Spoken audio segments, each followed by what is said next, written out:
libo-libong bayaning Pilipinong nanindigan at nagbuwis ng kanilang buhay. Hayagan na natin ngayong iwinawagayway ang ating watawat kasabay ng ibang bansang malaya at may kasalinlan. Kasabay ng pagpapatunog ng sirena, iwagayway natin ang ating mga watawat.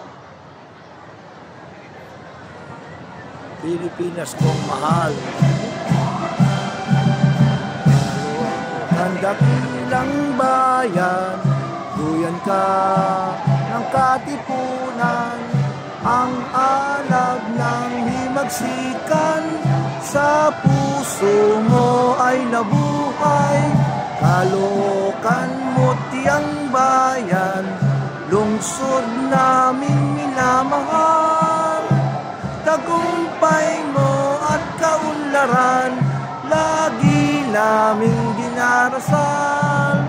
Caloocan, dakilang bayan, duming ialay, sipag, tiyaga at pagmamahal, Caloocan ay mabuhay.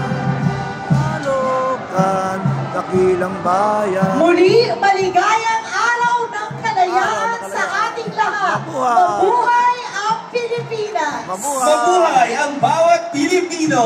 Mabuhay!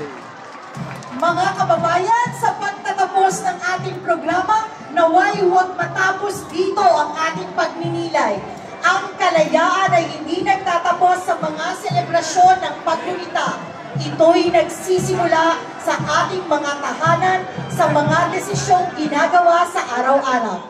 Ang tunay na diwa ng kalayaan ay hindi lamang ang pagiging malaya, kundi ang paggamit nito para sa ikabubuti ng nakararami.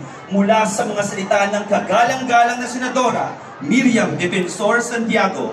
Panahon na upang higit pa tayong maging mamamayan ng kasaysayan, kundi mga tagapaglikha ng kinabukasan. Ako po si Marvin Balingil, tagapagsalita, guro at Pilipino na naninindigan. Ang kalayaan ay hindi karangalan lamang, ito'y tungkulin.